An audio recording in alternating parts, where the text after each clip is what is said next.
It riles them to believe that you perceive the web they weave and keep on thinking free. We are not free. Our consciousness has been completely hijacked, and I think it has been clearly, evident that it has been that way for centuries. If not, we can't even, concede the time that this has been going on. When we look at modern psychiatry, what is its roots? What is it based off of? What is its foundation? Was it was it really, let's, put these people into, places where we're going to actually treat them humanely and rehabilitate them and really treat them as if they're really cared for important members of our society. No, if you look back to the start of the asylums, people were chained up and treated as like sideshows.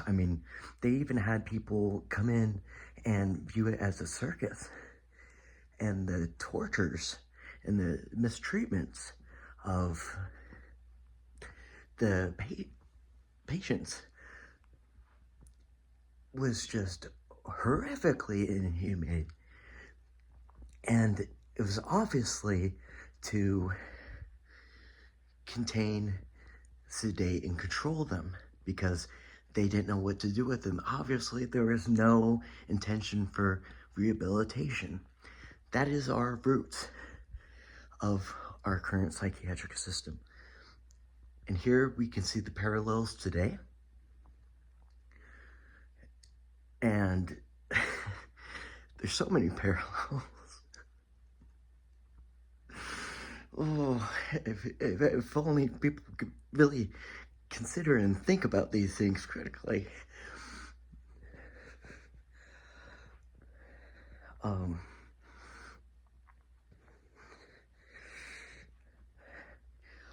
We like to think MK Ultra is in the past, is something of the past, but I think it speaks to the collective programming that continues.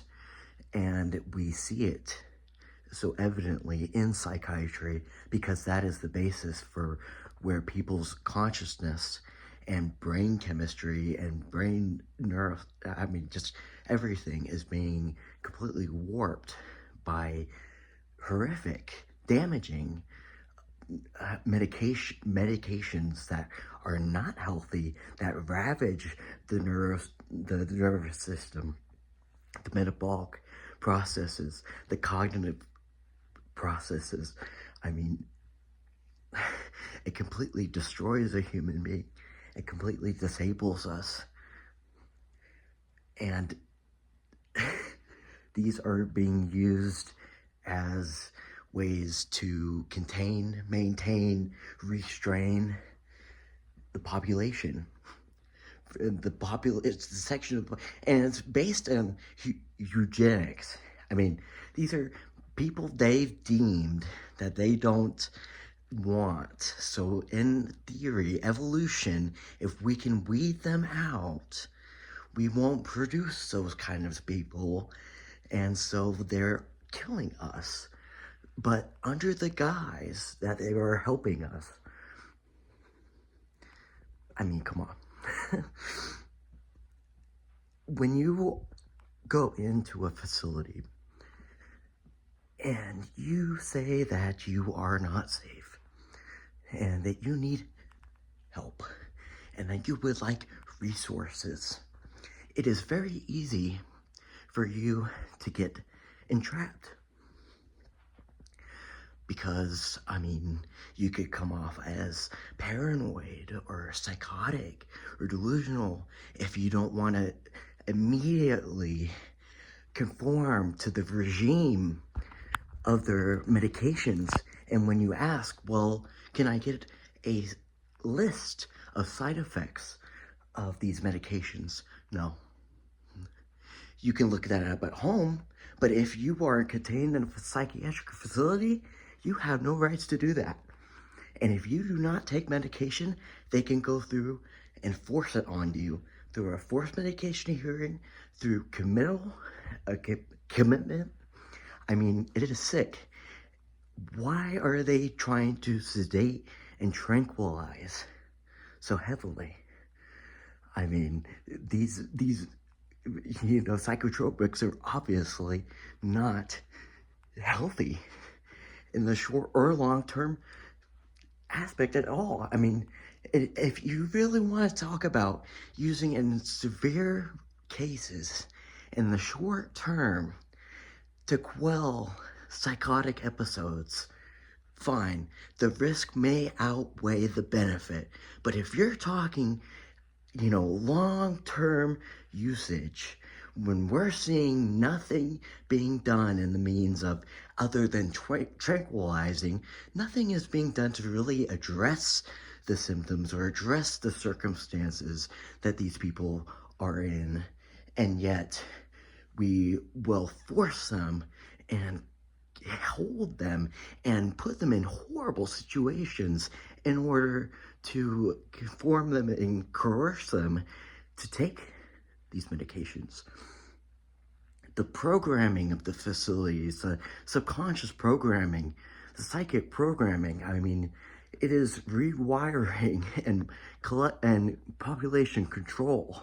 I mean, this is not healthcare.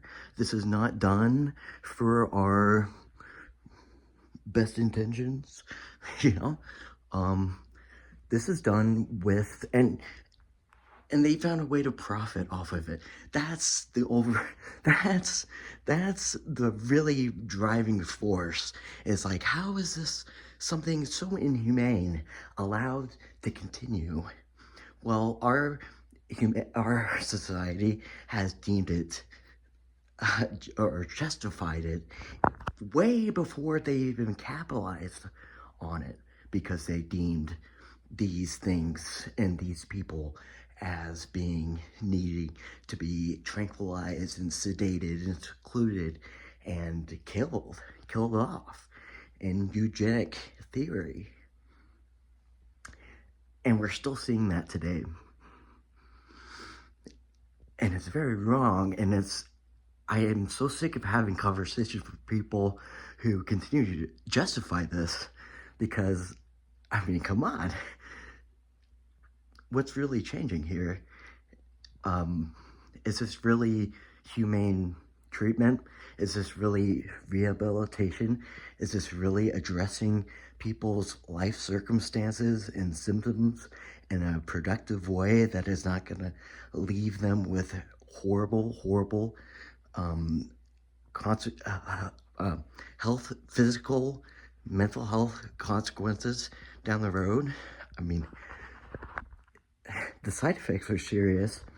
And if you read basic medical literature, you see that things like tardive dyskinesia and metabolic disorders and lactation issues, which is just not needed, and just it actually hinders the frontal lobe processing, which is vital in our being productive, cognizant, members of society, and being able to take care of ourselves and function.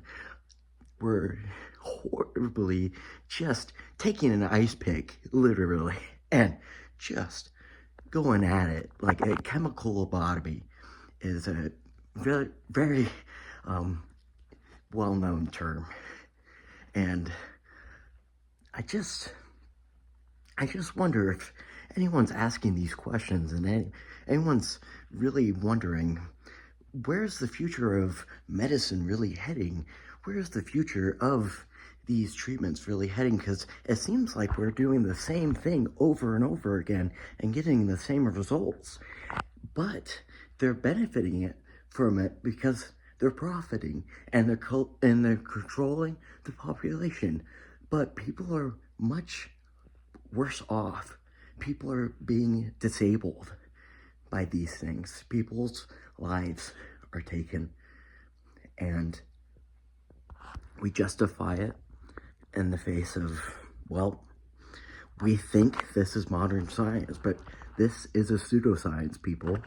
This is a pseudoscience.